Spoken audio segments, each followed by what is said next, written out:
हरिः ओम्।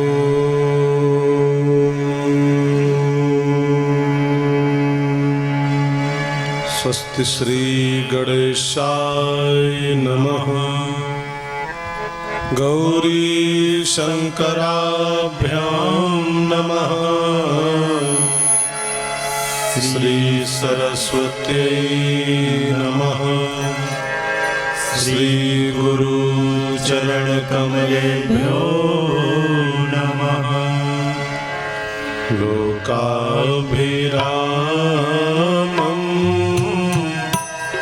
रणरङ्गधीरं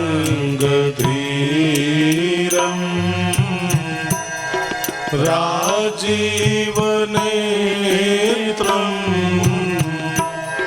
रघुवंशनाथं कारुण्यरूपं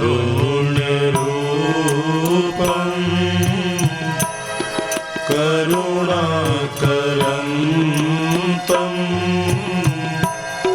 श्रीरामचन्द्रं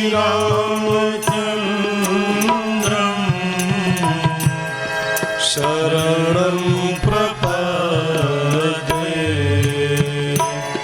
श्रीरामचन्द्रं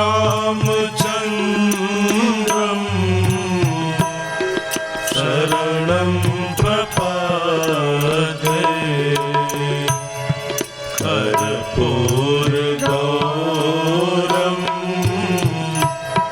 करुणावतारं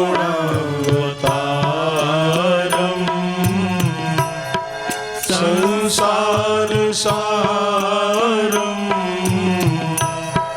भुजगेन्द्रहारं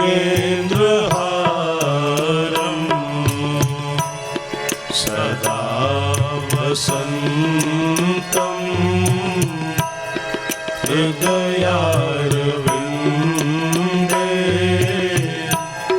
भवं भवानी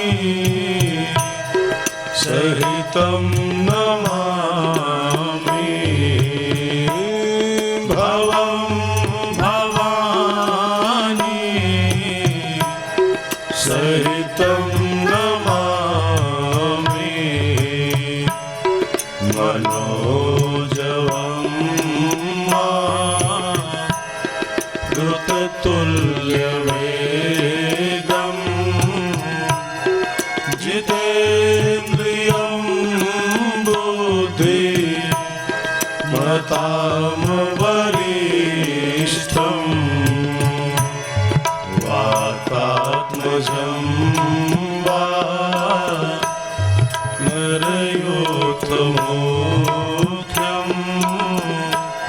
श्रीरामदूतं शरणं प्रपद्ये। श्रीरामदूतं शरणं प्रपद्ये। हम राम जी के राम जी हमारे हैं। हम राम जी के राम जी हमारे हैं। हम राम जी के राम जी हमारे हैं। हम राम जी के राम जी हमारे हैं। जो ग्राह से गज को बारे हैं। जो ग्राह से गज को उबारे हैं।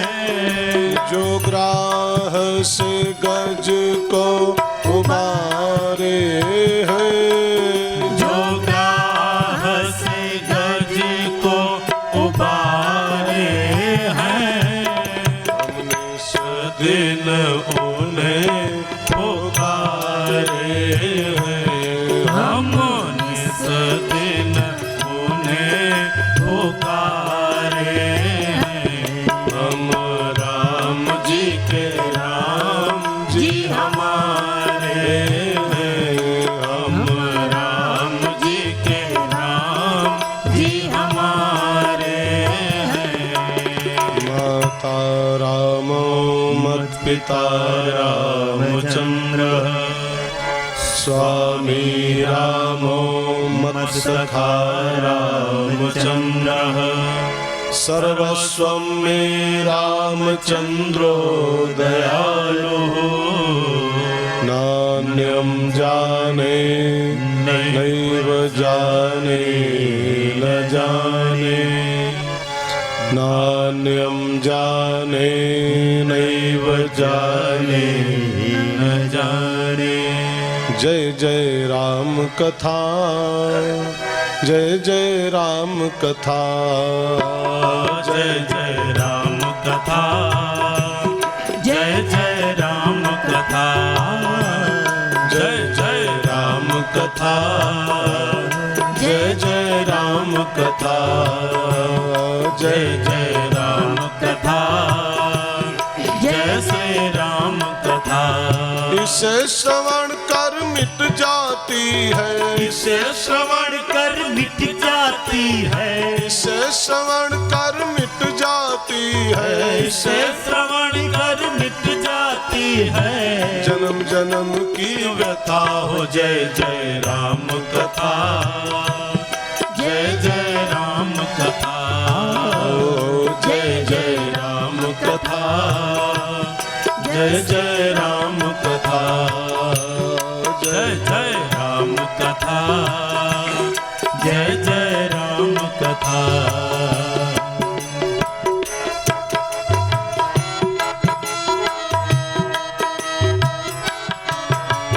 राम कथा कल विटप कुठारी सादर सुन गिरिराज कुमारी राम कथा कलि विटप कुठारी सादर सुन गिरिराज कुमारी राम कथा सुंदर करतारी संशय विहग उड़ावनिहारी राम कथा सुंदर करतारी संशय विहग उड़ावनिहारी तेरा सब संशय भागेगा तेरा सब संशय भागेगा मेरा सब संशय भागेगा मेरा सब संशय भागेगा पार्वती का यथा हो। जय जय राम कथा जय जय राम कथा जय जय राम कथा जय जय राम कथा।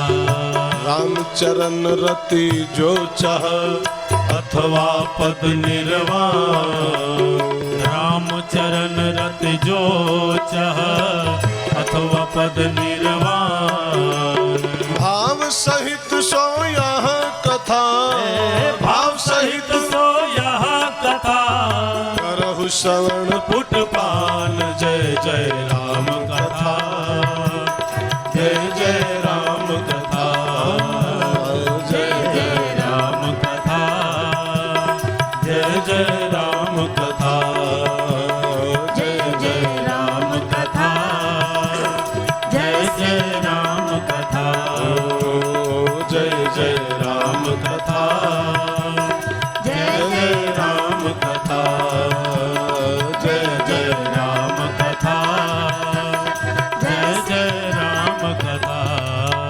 बोलिए पूज्यपाद गोस्वामी तुलसीदास जी महाराज की जय श्री हनुमान जी महाराज की जय गुरुदेव भगवान की जय गौ माता की जय भारत माता की जय सत्य सनातन धर्म की जय। शिवदहा ग्राम की इस पावन धरा पर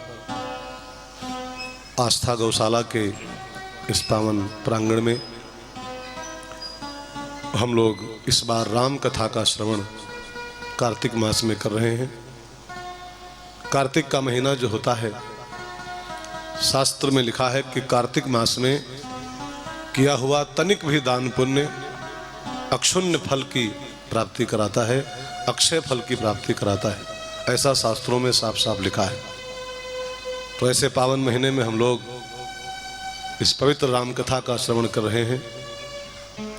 आस्था टीवी के माध्यम से पूरे विश्व के करोड़ों सुधी श्रोता इस कथा का जो अपने घर बैठे लाभ ले रहे हैं उन सब का, और पंडाल में बैठे हुए समस्त भाई बहनों का, इस कथा के आयोजक व्यवस्थापक हमारे डॉक्टर जी सिंह भैया और उनका पूरा परिवार, आप सभी के प्रति इस पूरी राम कथा की बहुत बहुत शुभकामनाएं व्यक्त करते हुए, और आज तो बहुत पावन दिन है, गोपाष्टमी का दिन। आज के दिन ही कन्हैया गौ सेवा के कार्य में संलग्न हुए थे और फिर नंगे पांव गौ माताओं की सेवा भगवान ने वृंदावन की धरती पर किया था। आज के दिन ही भगवान का नाम पड़ा था गोपाल। गोपाल वैसे वो कन्हैया कहलाते थे, कृष्ण कहलाते थे, लेकिन गोपाष्टमी के दिन से भगवान गोपाल बने थे। नंगे पांव गौ माता की सेवा भगवान ने इस धरती पर आकर के किया है। आज का दिन गौ सेवा के संकल्प का दिन है। अभी हम लोग अपनी गौशाला में गौ सेवा अपने हाथों से करके सब लोग आए हैं। शास्त्रों में लिखा है कि भगवान जिसकी सेवा करते हैं, जो भगवान की प्रिय है गो, उसकी जो सेवा करेगा तो भगवान का वो विशेष प्रिय हो जाएगा। प्रिय के प्रिय की सेवा अगर कर लेना, जैसे कोई चीज हमको प्रिय हो और उसको आप थोड़ा प्रेम करो तो आप हमारे बहुत खास प्रिय हो जाओगे कि हमारी प्रिय वस्तु को प्रेम कर रहा है, सेवा कर रहा है। तो कन्हैया की प्रिय क्या है? गौ। तो कन्हैया का विशेष प्रेम पाना अगर जिसको है तो उसको बहुत दिल से, बड़ी श्रद्धा से, बड़ी आस्था के साथ गौ सेवा करने का संकल्प करना चाहिए। गौ सेवा के बहुत से तरीके हैं। पहला तरीका तो यही है कि हम स्वयं गौ पालें अपने घरों में। एक गाय अगर एक हिंदू के द्वारे पर पल जाए तो 50-60 करोड़ गौएं अपने आप सुरक्षित हो जाएंगे। 50-60 करोड़ हिंदुओं के घर हैं लगभग हिंदुस्तान में। एक घर में एक गाय की सेवा शुरू हो जाए ना तो एक गाय अपने आप सुरक्षित हो जाएगी और सेफ हो जाएगी। न पाल पाओ तो तमाम गौशालाएं चलती हैं। आस्था गौशाला अब हम लोगों की है। तमाम गौशालाएं और भी काम कर रही हैं, उसमें कुछ सहयोग करो। सहयोग कैसे किया जाए? भूसा दे आओ, एक गाय खरीद के दे आओ गौशाला में अपनी ओर से, अथवा न दे पाओ तो एक गाय की सेवा का 1 महीने का 1 साल का भार 5,000 रुपये आता होगा मुश्किल से। गाय कितना खाती ही है, तो एक गाय किसी गौशाला में जाकर के अपने नाम पर मोल माने उसको गोद ले लो, ये गाय मेरी ओर से रही, इसकी सेवा मेरी ओर से करो। ये भी न कर पाओ तो एक गोलक बनाओ घर में, गोलक। उस गोलक में 5 रुपया प्रतिदिन, 10 रुपया प्रतिदिन, जैसी आपकी आमदनी हो, जैसी कृपा ठाकुर जी की हो, 5 रुपया 10 रुपया पर डे निकाल करके उस गोलक में डालो गौ के नाम पर। और फिर किसी पुण्य तिथि पर, किसी विशेष अवसर पर आसपास कोई गौशाला हो, वहां जाके वो गोलक दे आओ कि महाराज एक गाय की सेवा मेरी ओर से करो इस गोलक से। ये भी न कर पाओ तो एक और बहुत आसान उपाय है, गाय के दूध के सेवन का संकल्प करो कि हम गाय के दूध का ही सेवन करेंगे। दूसरा कोई दूध हम यूज नहीं कर सकते। जो दूध लाता हो आपके यहाँ गोवाला, जो दूध देता हो, उससे कहो कि 2 रुपया किलो फालतू लो, वो चलेगा, हमको शुद्ध देसी गाय का दूध चाहिए। अगर देसी गाय के दूध का सेवन हर हिंदू करना शुरू कर दे तो अपने आप देसी गायों की सेवा पालन संसार में शुरू हो जाएगा। तो बहुत से रास्ते हैं गौ सेवा करने के। आज गोपाष्टमी के अवसर पर अगर हर हिंदू गौ सेवा का संकल्प कर ले तो जो गौ हत्याएं हो रही हैं, जो गौओं का अपमान हो रहा है, शहरों में आके देखिए गौ माताएं कूड़े में खाना ढूंढती हैं। जो कूड़ा मोहल्ले का बाहर करके और एक जगह डालते हैं लोग, उसी में हमारी गौ माता आकर के मुंह मारती है, कूड़ा खोदती है। अब हिंदुस्तान की मां, गाओ ही विश्वस्य मातरः, वेद कहता है गाय विश्व की मां है। हम रबड़ी काटें, हम मलाई काटें, हमारी मां कूड़े में खाना ढूंढे, ये हिंदुस्तान के लोगों पर लानत के अलावा कुछ नहीं प्यारे हैं। जिस देश की मां गौ में कूड़ा में खाना खोजे, उस देश के लोगों को धिक्कार के अलावा और क्या हो सकता है। इसलिए प्रत्येक हिंदू का धर्म है, हमारी माँ है गौ। मैंने अभी पढ़ा था, सुन के रोंगटे खड़े होते हैं। भोर होते होते 20,000 के आसपास प्रतिदिन सूर्य की किरण निकलती है और पर डे 20,000 के आसपास गौवें हिंदुस्तान की धरती पर कट जाती है भोर होते होते। अब जिस देश की धरती पर स्वयं नारायण ने नंगे पांव गौ की सेवा किया हो, उस देश में गौ कटती हो भोर होते ही, तो ये लानत के अलावा और क्या है प्यारे। ये हम सबको डूब मरने वाली बात हम सबके लिए, और उसका उपाय कुछ और नहीं है। सरकारों की ओर कहां तक आंख उठा के देखोगे, सरकारें कुछ करें। हमारी माँ है गौ, सरकार जो करना हो करेगी। हमारी माँ है, अपनी माँ की सेवा का जिम्मा हम सब उठा लें। सेवा सुरक्षा का जिम्मा किसी का औकात नहीं कि हमारी गौ माता को छू भी ले। तो आज के दिन हम सब ये संकल्प करें मन में कि गौ माता हमारी माँ है। और ध्यान देना, आपकी और हमारी जो माँ है ना, जो हमारी आपकी निजी माँ है, उसने तो केवल 2.5 साल दूध पिलाया होगा। 2.5 साल पिलाती है बस वो, और फिर जैसे जैसे उपाय करके छुड़वा देती है। कुछ उपाय करेगी छुड़वा देगी। लेकिन गौ माता जिंदगी भर पिलाती है। तो जो 2.5 साल पिलाए, एक जिंदगी भर पिलाए दूध अपना, कौन श्रेष्ठ माँ हुई बताइए आप। एक दृष्टिकोण से तो अपनी माँ से श्रेष्ठ है गौ माता प्यारे। फिर हम सब हिंदू भाइयों का धर्म है। हिंदुस्तान के प्रत्येक हिंदू का मैं आह्वान करता हूँ, गौ अष्टमी के अवसर पर हर हिंदू गौ की सुरक्षा और गौ की सेवा का संकल्प ले। और इसी संकल्प के साथ, इसी शुभेच्छा के साथ हम लोग आज की राम कथा का शुभारंभ करें। कथा का आज अष्टम दिवस। सभी भाई बहनों का बहुत बहुत स्वागत करते हुए, गौ माता के चरणों में कोटि कोटि प्रणाम करते हुए, और आइए हम लोग राम कथा का शुभारंभ करें।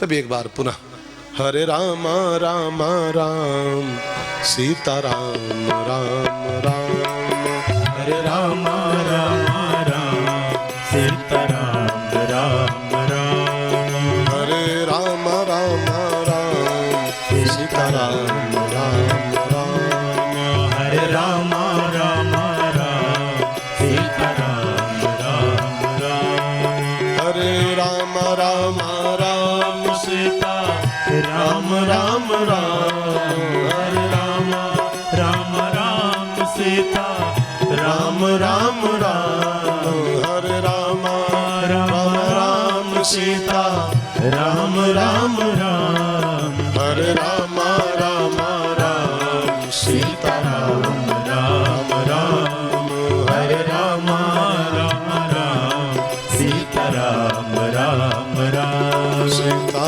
राम राम राम सीता राम राम राम। तो कल हम सबने मानस का अयोध्या कांड पूर्ण किया। अयोध्या कांड गृहस्थ आश्रम का प्रतीक है। मैंने आपसे कल भी शायद कहा था, बाल कांड ब्रह्मचर्य आश्रम का प्रतीक है।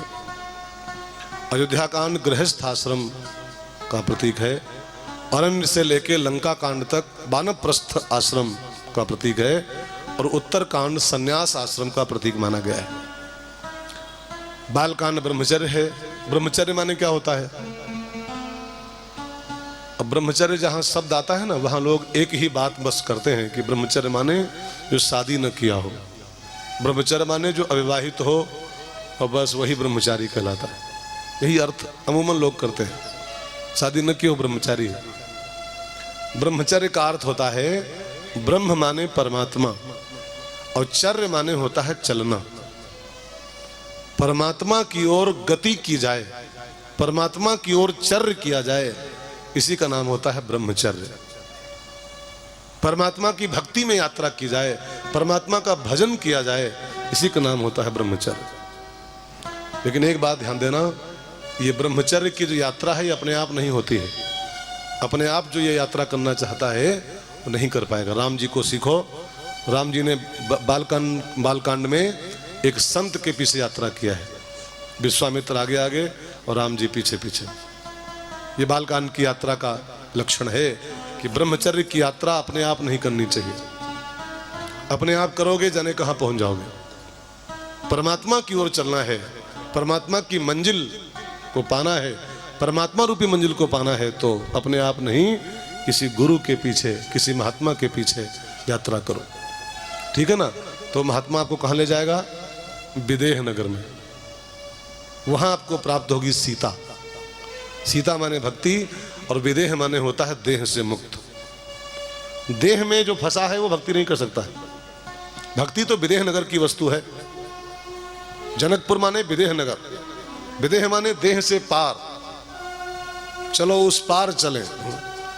देह के भीतर तो खाली भोग है, देह का संबंध तो खाली भोगों का संबंध होता है। भगवान का संबंध तो देह के परे होता है।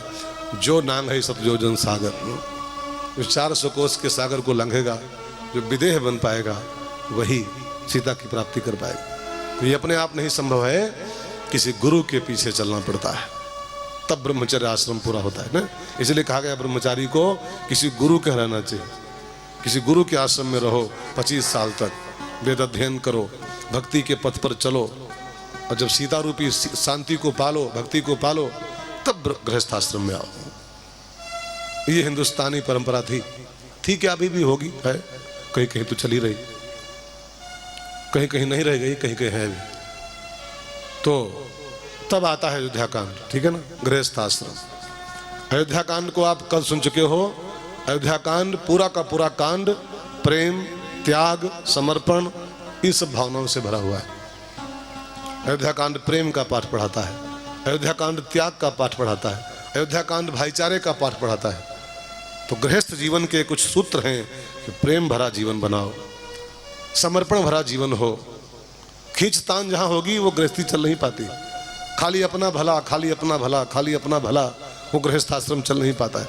गृहस्थ आश्रम त्याग का कांड है, गृहस्थ आश्रम तो प्रेम का कांड है, गृहस्थ आश्रम भाईचारे का कांड है, गृहस्थ आश्रम समर्पण का कांड है। ये सब गृहस्थी के सूत्र हैं। ठीक है ना? अब आता है आज का कांड, जिस पर हम लोग आज से शुरू करेंगे, वह है अरण्य कांड। अरण्य कांड से लेकर लंका कांड तक वानप्रस्थ जीवन का तीसरा भाग है। 50 साल के ऊपर जिनकी एज हो चुकी है, और 50 नहीं, 40 के ऊपर मानिए। तो जब बांटा गया था तब इंसान की एज 100 साल की थी।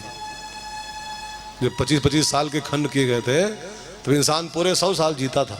अल्प मृत्यु नहीं, किसी की अल्प मृत्यु होती नहीं थी तब। 100 साल पूरा लोग जीते थे, तब की बात है।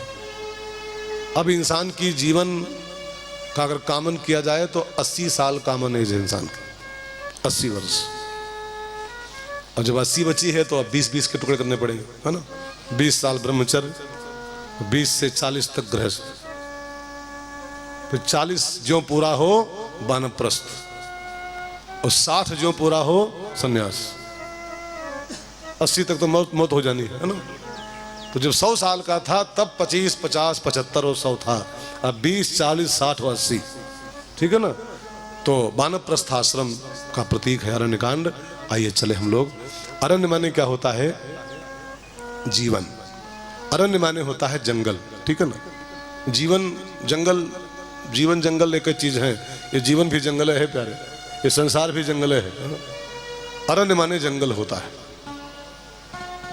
अब ध्यान देना, इस जंगल में अगर जीवन जंगल मान लिया जाए तो इस जंगल में कुछ राक्षस बैठे हुए हैं। उसमें सुपनखा है, उसमें खरदूषण है, उसमें सुपनखा है, उसमें मारीच है, सुबाहु है, रावण है, कुंभकर्ण है। यहां से लेके लंका कांड तक आपको यात्रा करनी है वानप्रस्थ की। वानप्रस्थ में क्या करना होता है, आप इसको जरा ध्यान देकर सुनेगा। वानप्रस्थ आश्रम में धीरे धीरे बुराइयों को कम करना चाहिए, एक एक करके राक्षसों का वध करना है। जब वानप्रस्थी बनो, वानप्रस्थ की जब एज आ जाए तो एक एक करके बुराइयों का समन करना शुरू करो। जो जंगल में बैठे हैं, मारीच, सुबाहु, त्रिशरा, खरदूषण, सुपनखा की नाक काटो, खरदूषण को जलाओ, फिर ये करो, फिर करते करते अंत में लंका कांड आते आते रावण को मार पाओगे। रावण को मारना इतना आसान नहीं कि बस उठाओ तो मार दो उसको, मोह मर जाए। रावण माने मोह होता है। मोह को मारने के लिए अरण्य कांड से लेकर लंका कांड तक 4 कांड की यात्रा करनी पड़ती, 4 कांड की। वो सुपनखा, फिर खरदूषण, फिर फला, फिर लंका दहन, और तब कुंभकर्ण मरेगा, तब मेघनाद मरेगा, तब कहीं रावण मरेगा। इतना इजी नहीं प्यारे। और रावण को मार पाओगे तभी सन्यास के आप अधिकारी बन पाओगे। सन्यास आश्रम लेने का हक उसी को है जो पहले अपने जीवन के रावण को मारे। वेद में यही आदेश सन्यासी के लिए आया हुआ है। सन्यास लेने का अधिकार कब मिलता है प्राणी को? तो साफ साफ वेद कहता है यद हरेओ विरजेत तद हरेओ प्रव्रजेत। इंसान को सन्यासी तभी बनना चाहिए जब उसका समस्त मोह नष्ट हो चुका हो, एक भी चीज के प्रति उसके अंदर आसक्ति न बची हो जब संसार में, तब उसको सन्यास लेने का अधिकार है। रावण रूपी मोह को मारो। जानते हैं क्यों? क्योंकि मोह सकल जीवन की सारी व्याधियों की मूल। ये खाली चौपाई नहीं है प्यारे, ये सूत्र है, समझिए। जब तक मोह नहीं मरेगा तब तक जीवन की व्याधियां नहीं मिटने वाली हैं, और जब तक व्याधियों में पड़े हो तब तक सन्यासी कैसे? सन्यासी कैसे? मोह सकल व्याधिन कर मूला, मोह सकल व्याधिन कर मूला, कहते पुण्य उप जय बहुसूला, कहते पुण्य उपजय बहुसूला। रावण को मार पाओगे तब आएगा आपके जीवन में उत्तरकांड। उत्तरकांड में क्या हुआ है? राम जी गद्दी बैठे, रावण मर जाता है तब राम गद्दी बैठ जाते। गद्दी माने दिल, हृदय, यही सिंहासन है, इस पर राम जी बैठ जाएंगे, बस फिर तो आनंद ही आनंद। हर्षित भय गए सब शोका। यही है सन्यास आश्रम। सन्यास माने क्या होता है? सन्यास माने उत्सव। सन्यास माने जिस जीवन में आनंद के अलावा कुछ न बचा हो, बस आनंद ही आनंद हो, उसका नाम सन्यास होता है। कोई लफड़ा नहीं, कोई टेंशन नहीं। सारी टेंशन की मूलें कट गई तो टेंशन कहाँ बचा? सारी टेंशनों की मूल तो मोह है, और उसको मार दिया, उसके बाद बचता है खाली आनंद ही आनंद, खाली उत्सव ही उत्सव। उसी का नाम होता है सन्यास। गीता में लिखा है गेयः स नित्य सन्यासी। उसी आदमी को सन्यासी जानना चाहिए यो न द्वेष्टि न कांक्षति, जो किसी से द्वेष नहीं करता है और उसकी कोई भी इच्छा नहीं बची इसके अंदर है, एक भी इच्छा नहीं बची, बस वही सन्यासी। केवल आनंद ही बचे जीवन में। हाँ, टैगोर से किसी ने पूछा, टैगोर से, रविन्द्रनाथ टैगोर से, कि आपकी जाति क्या है? आप किस जाति के हो, किस बिरादरी के हो, आपका गोत्र क्या है? तो हम आप कुछ बताते हैं कि फलाना गोत्र है, फलानी कास्ट है ना। लेकिन टैगोर से पूछा किसी ने क्या कास्ट आपकी है, कौन सा गोत्र आपका है? तो बोले आनंद आमार गोत्र और उत्सव आमार जाति। हमारा गोत्र है आनंद और हमारी जाति है उत्सव। उत्सव हमारी कास्ट है और आनंद हमारा गोत्र है। बस इसका नाम सन्यास होता है, यही सन्यास। लेकिन ऐसे नहीं आता है, ये रावण के मरने के बाद ही आता है ना। तो अरण्य कांड से शुरू करोगे जब, एक एक करके स्टेप बाय स्टेप, तब रावण को मार पाओगे। वही चले अरण्य कांड की ओर। अरण्य कांड का शुभारंभ हुआ है गुरु वंदना के साथ, शंकर वंदना के साथ। मूलम धर्म तरोर विवेक जलधे पूर्णेन्दु मानमदम स्व संभवम शंकरम के साथ अरण्य कांड शुरू होता है। तो गोस्वामी जी भगवान शिव को प्रणाम करके अरण्य कांड शुरू करते हैं। आइए हम आप भी शिव जी को प्रणाम करें, अरण्य कांड में प्रवेश करें। सब लोग मेरे साथ गाओ। जयति जय जय काशी वाले, खेल है तेरे नाथ निराले। जयति जय जय काशी वाले, खेल है तेरे नाथ निराले।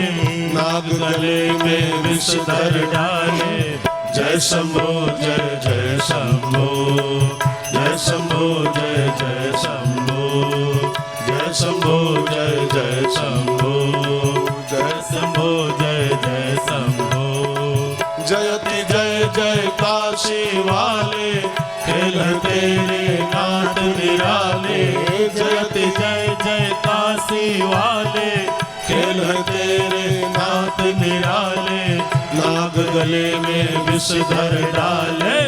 जय शंभो जय जय शंभो, जय शंभो जय जय शंभो, जय शंभो जय जय शंभो।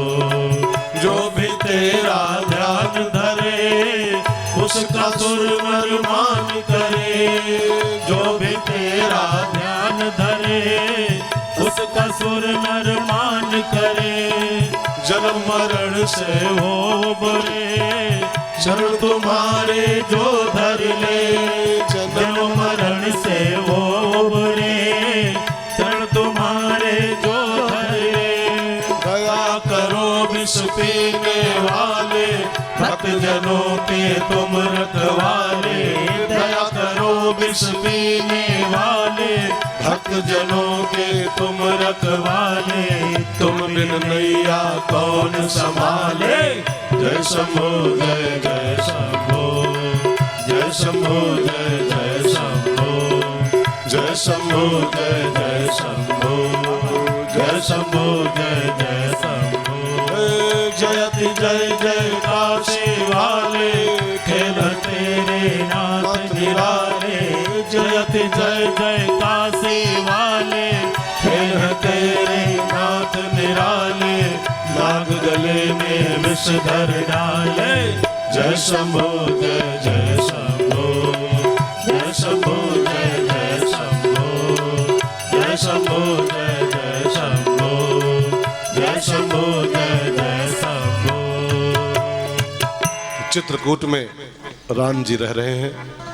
छोटी सी पर्णशाला है, कोई सुविधा नहीं है। अब कुटिया में तपस्वी के साथ कौन सुविधा होती है? बिल्कुल निष्प्रह जीवन है। कंदमूल फल खाते हैं, मंदाकिनी का जल पीते हैं और पत्तों पर सोते हैं, लेकिन फिर भी आनंद है जीवन में। एक दिन की बात है, लक्ष्मण जी गए थे फल फूल लेने जंगल में। तो भगवान राम आनंद के क्षणों में थे उस समय। तो राम जी ने एक टोकरी उठाई, डलिया उठाई और आसपास के जंगलों में गए, झाड़ियों में, और बढ़िया बढ़िया फूल चुन के राम जी लाए। एक बार चुन कुसुम सुहाए, सुहाए माने सुंदर सुंदर, कुसुम माने फूल। राम जी खुद चुन के लाए अपने हाथों से। और फिर निज कर भूषण राम बनाए, अपने हाथों से उन फूलों के गहने बनाए राम जी ने। फूलों के गहने कैसे बनते हैं? माला बनाया होगा, गजरा बनाया होगा, कंठहार बनाया होगा, सब फूलों का। हाथों का कंगन बनाया होगा, मांगवेदी बनाई फूलों की ही, और सब फूलों का बना करके। और फिर सीता ही पहिराए प्रभु सादर, जानकी जी को बैठाला राम जी ने और अपने हाथों से उनको पहनाया, सब उनका श्रृंगार किया। और फिर वहीं पर एक शिला है चित्रकूट में, आप में से जो भाई बहन गए होंगे देखा होगा, वो शिला वहाँ आज भी है, फटिक शिला, स्फटिक शिला। सुंदर चमचमाता हुआ पत्थर लगता है, उसको प्रकृति ने अपने हाथों से गढ़ा है। चमचमाती हुई स्फटिक की शिला है। जाने का मौका अभी नहीं आया है क्या? खामोश क्यों हो? हाँ? नहीं गए हो क्या? गए हो ना? कहे नहीं बोलते हो फिर?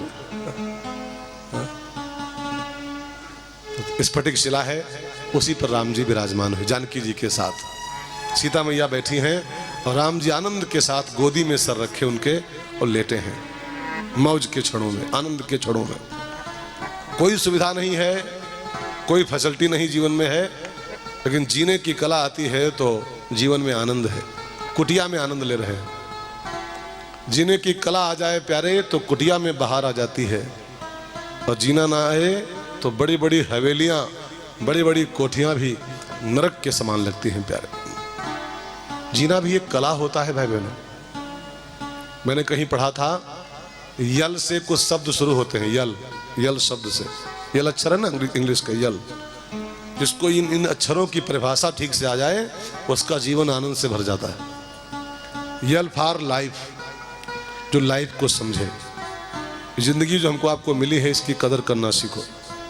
ये ऐसे नहीं असरफुल मखलूक, उर्दू में कहा गया है ये परमात्मा का बहुत विशिष्ट गिफ्ट है। असरफुल मखलूक नर समान नहीं कौन्यू देही, जीव चराचर जाचत जेही। जो लाइफ मिली है इसकी कदर करो, इसकी महिमा को समझो। 84 लाख योनियों के बाद प्राप्त होता है ये मानव का तन। यल फॉर लाइफ, इसकी कदर करो, ठीक है ना। दूसरा यल है L for live, L I V live, जीना सीखो। जीना भी एक कला है प्यारे, वो नहीं आया तो लाइफ बेकार हो जाएगी। बहुत लोगों को जीना नहीं आता है। पूछो क्या कमाते क्यों हो? कमाते हैं खाने के लिए। अब पूछो खाते क्यों? खाते हैं कमाने के लिए। तो मरते क्यों नहीं हो? मौत नहीं आ रही तो नहीं मर रहे। अब ये जिंदगी थोड़ा है, लाइफ तो मिल गई लेकिन लिव नहीं, लिव भी एक कला है प्यारे। LIVE कैसे लिव किया जाए? तो तीसरा यल है LOVE, लव। लव के साथ लिव करो, प्यार भरा जीवन। जिंदगी एक सफर है सुहाना, जिंदगी प्यार का गीत है, इसे हर दिल को गाना पड़ेगा। जिंदगी प्यार का गाना है, उसको लव भरा जीवन हो, लव भरा लिव हो, ठीक है ना? तब लाइफ धन्य होती है। और चौथा यल एक और है, यल फॉर लाफिंग, मुस्काते हुए जियो। गमगीन जीवन नहीं, मुस्कान भरा जीवन जियो। और पांचवा यल है L for leave, LEAVE, leave. Leave माने त्याग, लीव माने छोड़ना, लीव माने छुट्टी, ठीक है ना? तो इस संसार से छुट्टी भी आपको पानी है, इस संसार से लीव भी पाना है। अगर लीव वाली कला नहीं आई तो पूरा लाइफ बिगड़ जाएगा। तो life, live, love, laughing and leave, ये 5 अक्षर जिसको आ जाए ठीक से, उसकी पूरी लाइफ मजे से बीतती है, चाहे उसका कोई सुविधा हो और चाहे न हो। और जीना नहीं आया तो चाहे रूम में AC लगवा लो और चाहे बाथरूम में AC लगवा लो, बाथरूम तक में। तो जीना नहीं आया, आपको आया तो अंदर होली जलती रहेगी प्यारे। जीना भी एक कला है, life is a art. Ram ji को कला आती है, वो राम जी वो कला सिखाने संसार में आए। छोटी सी मड़ैया है, मंदाकिनी का पानी पीना पड़ता है, आरो कुछ नहीं उनका, है ना? ना आरो है, ना एक कुआ है, ना वो कौन होता है वो बोतल वाला, वो बिस्लेरी। बिस्लेरी वहां नहीं है। मंदाकिनी का पानी पीते हैं, लेकिन जीना आता है तो जीने में मजा है उनके। भाई बहनों, जानकी मैया का श्रृंगार किया राम जी ने। स्फटिक शिला पर जानकी जी गोदी में सर रख के बैठे हैं, आनंद के साथ विराजमान हैं। इतने में तो वहां पर एक आदमी आया। कौन? इंद्र का बेटा जयंत। वो आया, वो ये सुन के आया था कि यहीं कहीं राम जी रहते हैं, भगवान राम हैं, दर्शन के लिए आया था। लेकिन जब आके देखा नजदीक से तो उसने यही सब देख लिया कि फूल तोड़े, गहना बनाया, माला बनाया, पहनाया, गोदी में सर रखे लेटे हैं। तो उसको शक हो गया कि ये कैसा परमात्मा है, ये तो कोई जोरू का गुलाम लग रहा है देखने में। माला पहनाया, ये किया वो किया, और गोदी में सर रखे लेटा है। ये तो कोई दीवाना है इस बीवी का, भगवान नहीं हो सकता है। और अगर ये भगवान है तो मैं इसकी जांच करूंगा, इसकी परीक्षा लूंगा, परीक्षा में पास होगा तो भगवान मानूंगा, अन्यथा नहीं।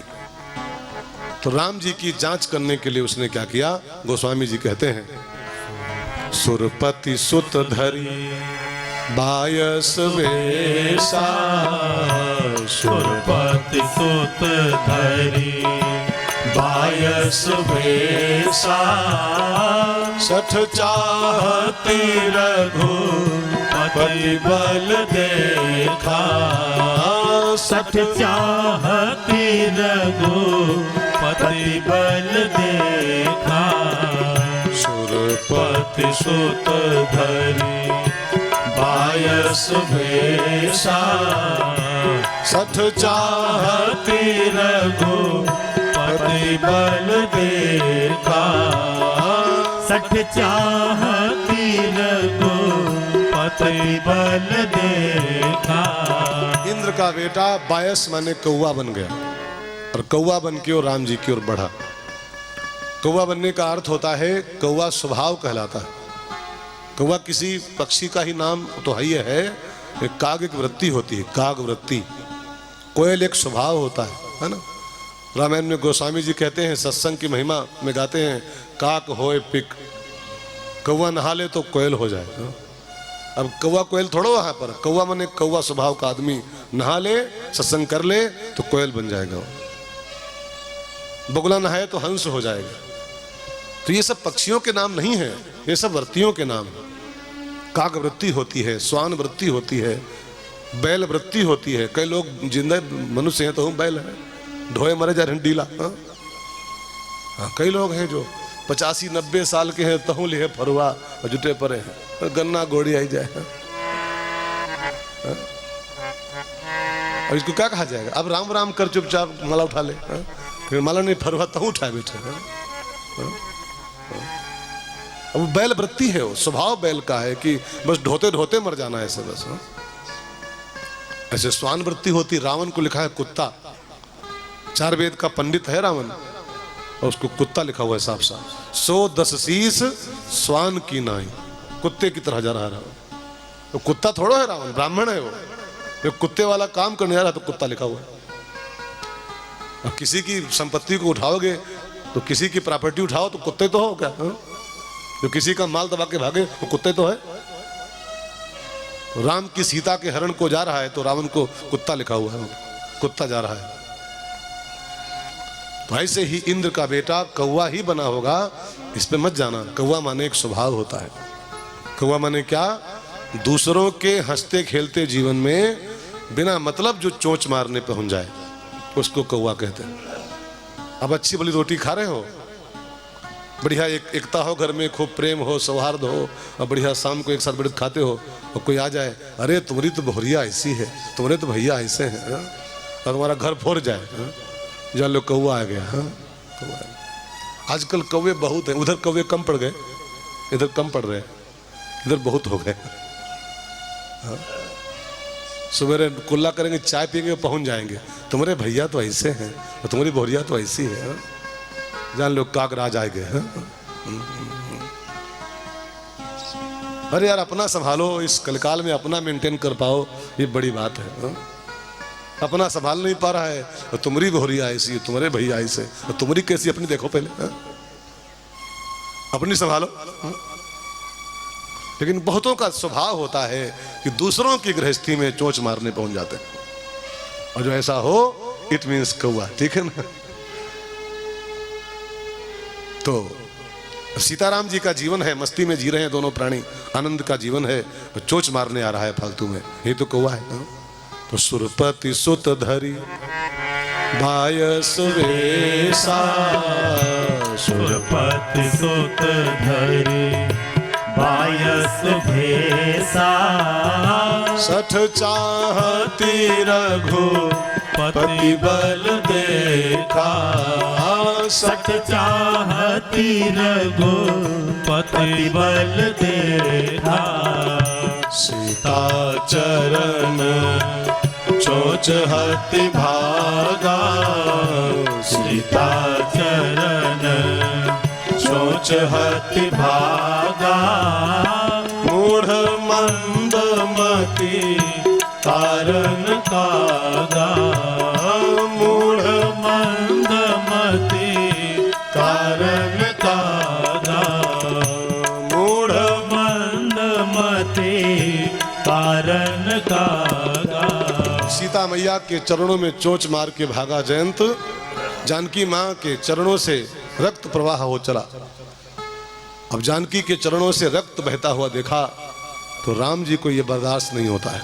मैंने आपसे कथाओं में कई बार कहा है कि राम जी पर प्रहार कर लो को गुस्सा नहीं आता है, लेकिन जो अपराध भगत कर करई राम रोष पावक सो जरई, जो भक्त पर प्रहार करता है, सीता माने भक्ति, और भक्ति पे कोई प्रहार कर जाए, ये बात राम जी को मंजूर नहीं होती है। राम जी कुपित हो गए, राम रोष पावक सो जरई, और राम जी रोष में आ गए। वहीं पर एक सींग पड़ा था, उसको उठाया और जयंत के पीछे वो सींग प्रभु ने प्रहार कर दिया।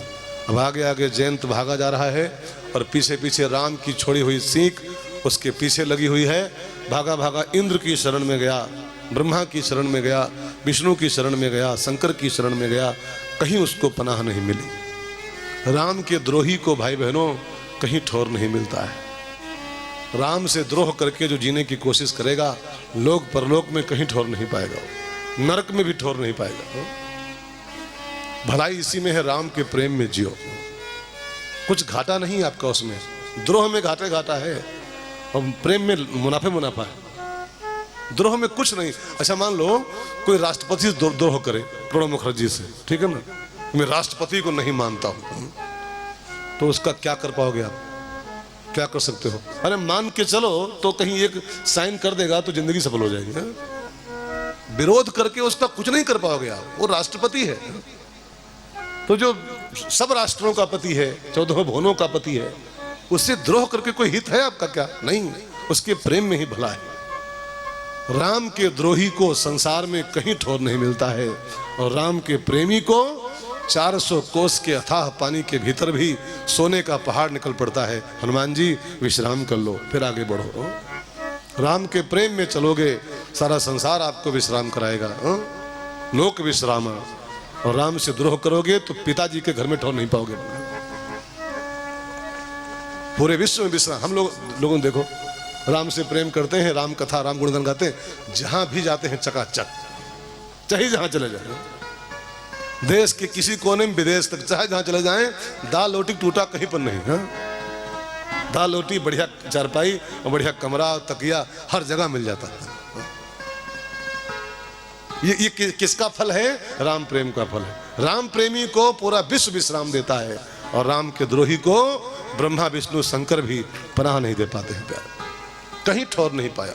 जयंत काहू बैठन कहा न ओही, काहू बैठन कहा न ओही, राखी को सकई राम कर द्रोही, राखी को सकई राम कर द्रोही।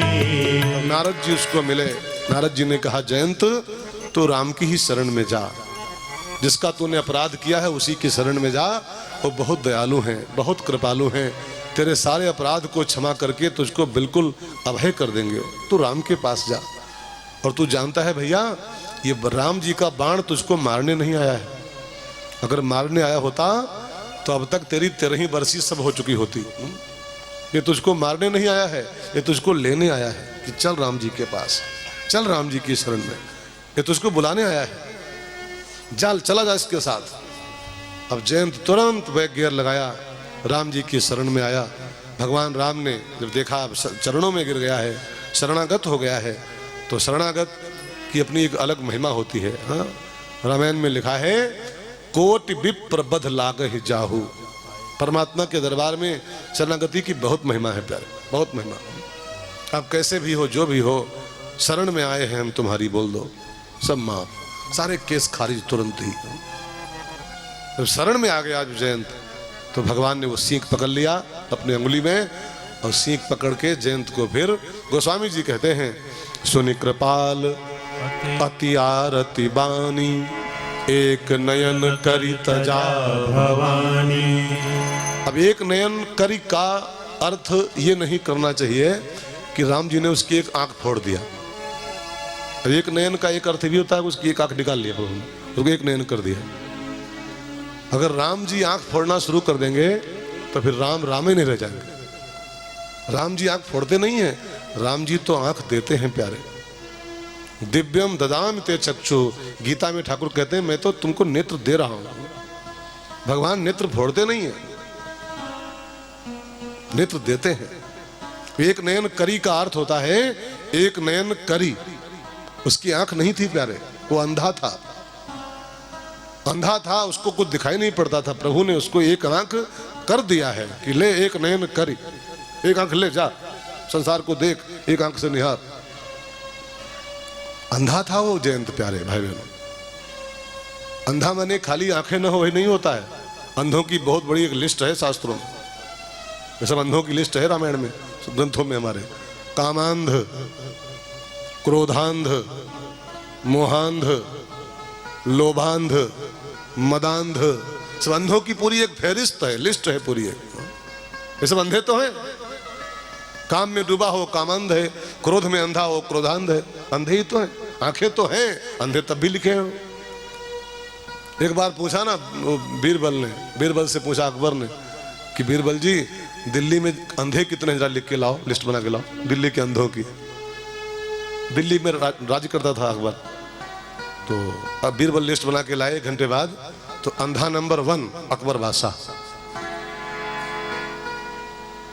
अब तो अकबर लाल हो गया, हम अंधे हैं, हमारी दोनों आंखें साबुत हैं, दिखाई पड़ता, चश्मा भी नहीं लगा हमको, हम अंधे हैं, तुमको दिखाई पड़ते हैं। तो बीरबल ने कहा भाई साहब गुस्सा मत हो, हम लिखे हैं तो कुछ सोच के लिखे होंगे, हाँ?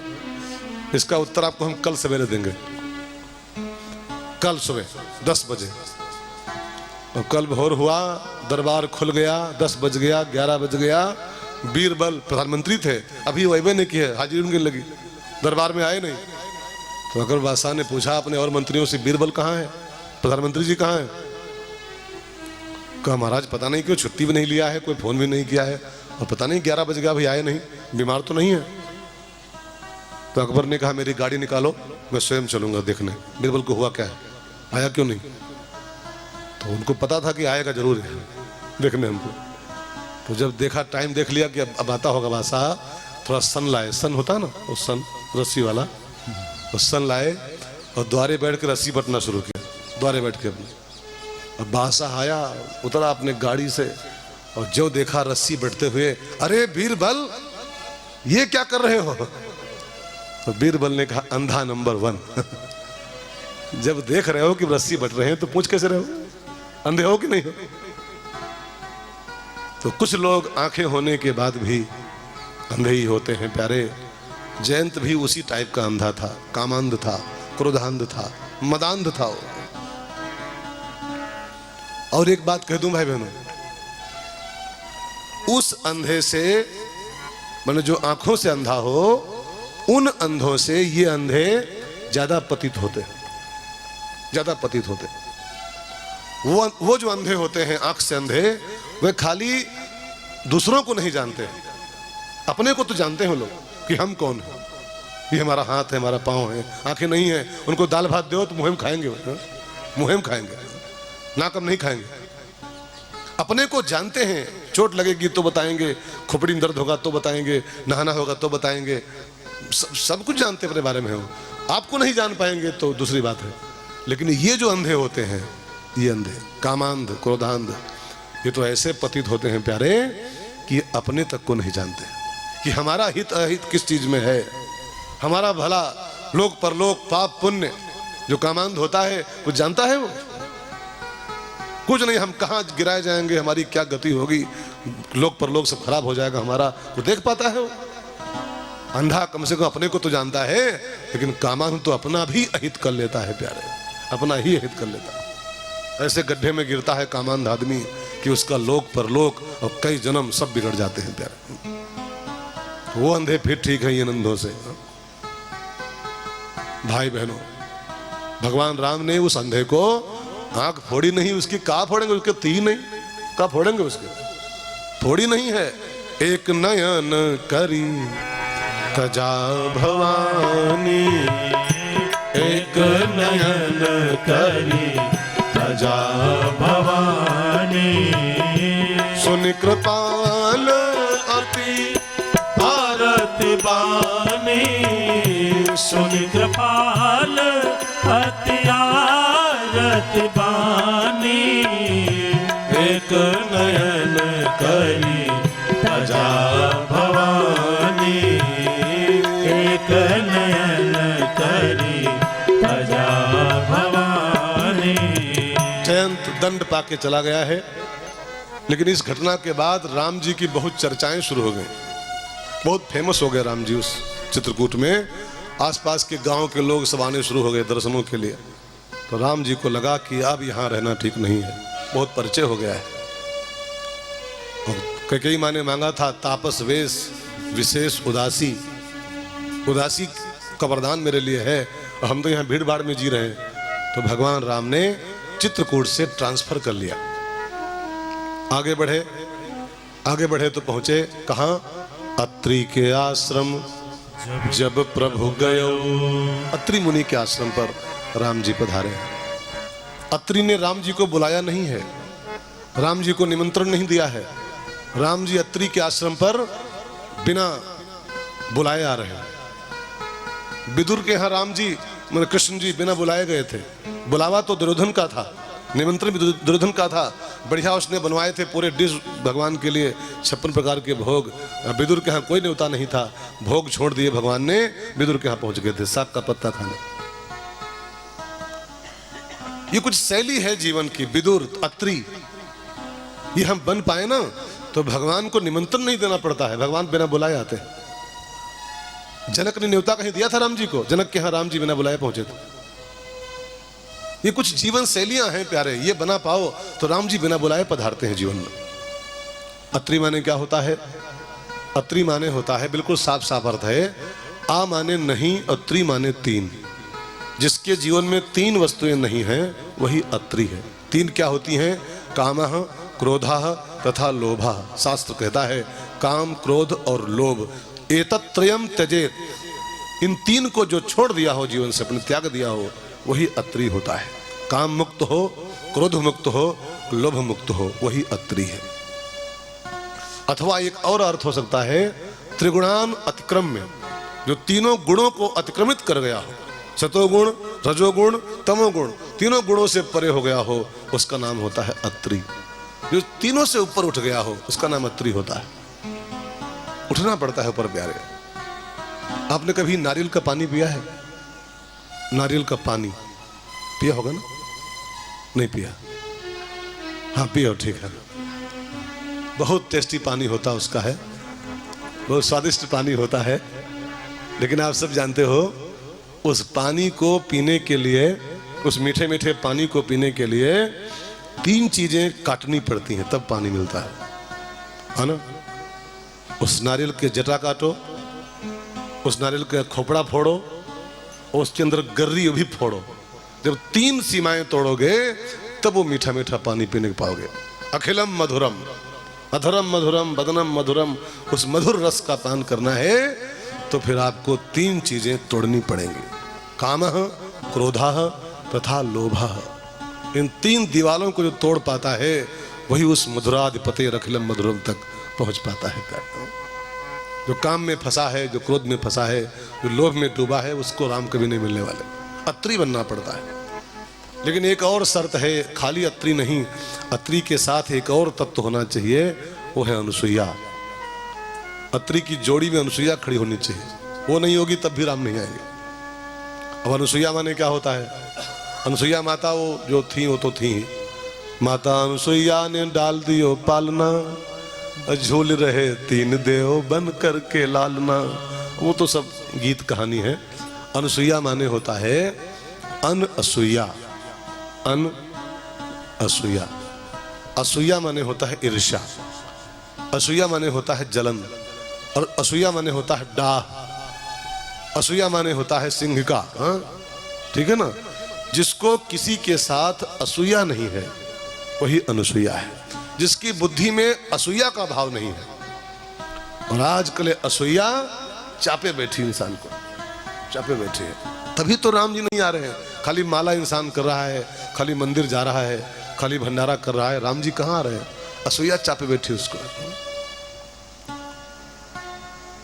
आज का इंसान अपने दुखों से नहीं, दूसरों के सुख से परेशान है कि ये सुखी क्यों है, इसके यहाँ आग क्यों लगती, इसके आग लग जाए, एक सब बर जाए, तो हमका मजा आवे।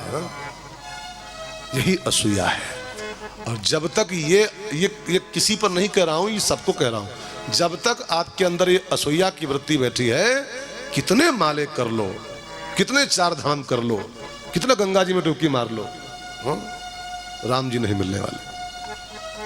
असूया से क्या होता है प्यारे? कुछ होता है? ईर्ष्या से कुछ होगा? इस संसार में हर आदमी कुंडली बना के अपनी अलग लगाता है। कुंडली देखो, सबके यहाँ सब कुछ लिखा है पहले से कि इसकी क्या करेगा, ये क्या करेगा। जब सबकी कुंडली अलग अलग बनी हुई है, ऊपर से बन के आती है, तो आपके जलने से कुछ होगा? कुछ नहीं होगा प्यारे।